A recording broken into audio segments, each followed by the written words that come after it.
Hi, my name is Prahlad Chakma. I am one of the co-founder of India Foundation for Education Transformation. I am from Arunachal Pradesh, from a district called Changlang. Changlang district is one of the largest district in terms of area and also population. But when it's come to academic, it's one of the low performing district not only in the state but also in the whole country. According to NIS National Achievement Survey 2017, Ministry of Education has identified 10 low performing districts in the whole country, and unfortunately our Changlang district is at the bottom of those 10 districts. I also studied in the government schools back in 2004 and 2005. So I can still remember we were only three students out of around 200 students who appear in the board exam in class 10. Only three students has managed to pass that year. So similarly अभी भी situation बदला नहीं है. सो अभी भी बहुत बच्चे यहाँ पे पूरे डिस्ट्रिक्ट में, सिर्फ हमारे स्कूल की बात नहीं है, पूरे डिस्ट्रिक्ट में बहुत ही कम बच्चे पास होते हैं हर साल. Like if you look at the CBSE data, then हर 10 बच्चे में से सिर्फ 2 बच्चे पास होते हैं क्लास 10 में, 3 बच्चे पास होते हैं क्लास 12 में, बाकी बच्चे फेल हो जाते हैं. तो हमारे जैसा जगह में जहाँ पे we belong from backward and deprived communities, tribal communities, so यहाँ पे फेल होने का बहुत बड़ा लाइफ लॉन्ग कॉन्सिक्वेंसेस होता है. अंडरस्टैंड एज अ टीम कि education is the only way that one can break the cycle of poverty यहाँ पे, बिकॉज हम लोग ने कुछ इस तरह का शेयर एक्सपीरियंसेस है कि एजुकेशन ही हमें बेसिकली एम्पावर बनाया है. सो इसी आइडिया से हम लोग ने इंडिया फाउंडेशन फॉर एजुकेशन को स्टार्ट किया था.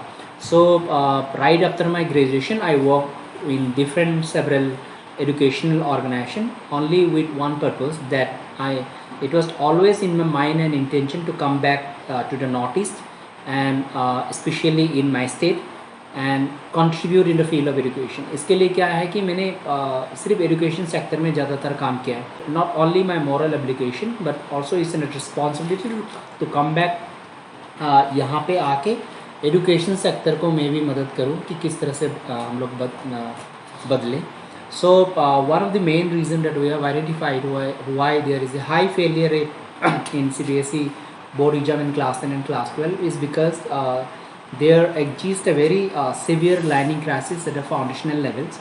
तो इसके लिए हम लोग ने डिस्ट्रिक्ट एडमिनिस्ट्रेशन के साथ 2020 को हम लोग ने डिसाइड किया था कि हम लोग बेसिकली प्रॉब्लम को रूट्स में, जो जड़ में हम लोग ख़त्म करने की कोशिश करेंगे.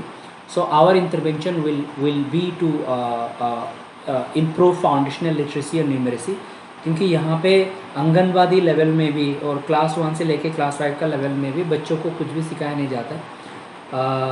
सो रियली में कुछ भी नहीं सीखता है. सो अंत में क्या होता है कि जब एक बच्चा क्लास 6 में एडमिशन लेगा, क्लास 7 में एडमिशन लेगा, they cannot cope up with the rigor of the curriculum, right? So at the eventually क्या होता है कि वो लोग बोर्ड एग्जाम में फेल करता है.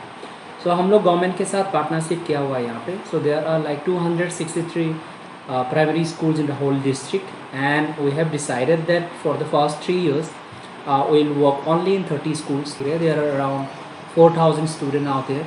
So हमारा जो इंटरवेंशन है काफ़ी इंटेंस प्रोग्राम है.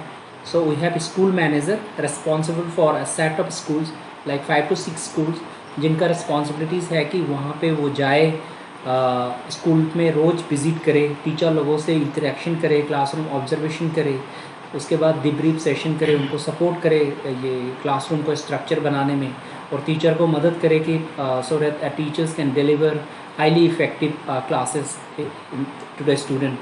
और स्कूल का कल्चर, क्लासरूम का कल्चर किस तरह से कल्चर ऑफ अचीवमेंट एक बना पाए, तो उस तरह से हमारा स्कूल मैनेजर लोग काम कर रहे हैं.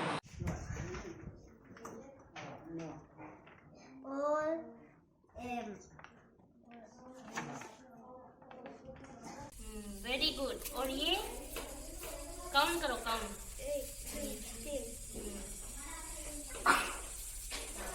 नेक्स्ट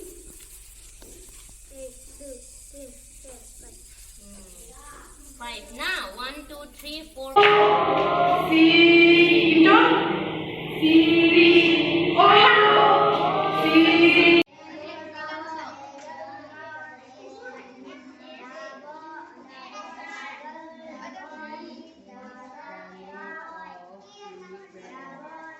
या तो मुझे अपने खेत में बहुत काम है, या फिर मैं बाहर रह रहा हूँ, या फिर मेरे को इंटरेस्ट नहीं है।